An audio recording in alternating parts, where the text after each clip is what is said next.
नेपाल अब चीन की चालाकी को समझ रहा है। अपने देश में बढ़ते चीनी हस्तक्षेप से परेशान नेपाल जब हालात बिगड़ने के बाद भारत आया तो भारत ने उसे खुले मन से अपना लिया और भारत के सहारे खुद को व्यवस्थित करना नेपाल ने शुरू कर दिया। एक एक कर दोनों के बीच संबंधों के दायरों को और खोला जा रहा है। इसी कड़ी में एक फैसला दोनों देशों ने पेमेंट सिस्टम को लेकर भी किया।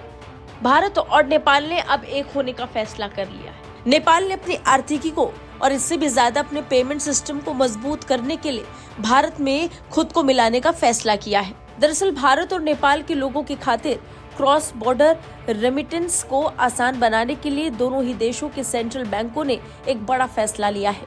भारत के सेंट्रल बैंक भारतीय रिजर्व बैंक और नेपाल के नेपाल राष्ट्र बैंक ने भारत के यूनिफाइड पेमेंट इंटरफेस यानी यूपीआई और नेपाल के नेशनल पेमेंट इंटरफेस यानी एनपीआई के इंटीग्रेशन के लिए समझौता कर लिया है। इंटीग्रेशन मतलब एकाकीकरण। दोनों एक साथ मिलकर पेमेंट सिस्टम को आसान बनाने के लिए काम करने वाले हैं। इसके जरिए दोनों ही देशों के नागरिक यूपीआई के जरिए क्रॉस बॉर्डर भुगतान कर सकेंगे। भारतीय रिजर्व बैंक ने प्रेस रिलीज जारी कर ये जानकारी दी। आरबीआई ने बताया कि यूनिफाइड पेमेंट इंटरफेस और नेशनल पेमेंट इंटरफेस यानी यूपीआई और एनपीआई के इंटीग्रेशन से यानी एकाकीकरण से भारत और नेपाल के बीच क्रॉस बॉर्डर रेमिटेंस की सुविधा आसान होगी।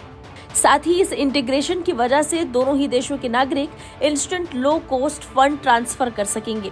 आरबीआई ने इसे लेकर जानकारी साझा की और एक नोटिफिकेशन भी जारी की।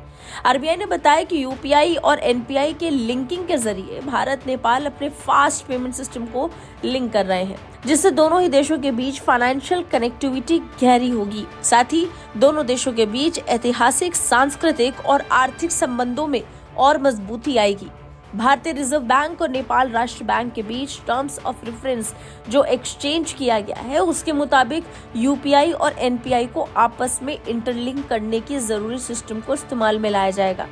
आरबीआई ने बताया कि यूपीआई और एनपीआई के औपचारिक लिंकेज की लॉन्चिंग और ऑपरेशन की शुरुआत बाद में की जाएगी। इससे पहले 12 फरवरी 2024 को श्रीलंका और मॉरिशस में यूनिफाइड पेमेंट सिस्टम को लॉन्च किया गया था। हाल के दिनों में क्रॉस बॉर्डर भुगतान को सरल और कम लागत का बनाने के लिए यूपीआई को दूसरे देशों के फास्ट पेमेंट नेटवर्क के साथ जोड़ा जा रहा है। कुल मिलाकर बात अगर भारत के यूपीआई की करते हैं तो इसका दायरा अब दुनिया भर में फैल रहा है।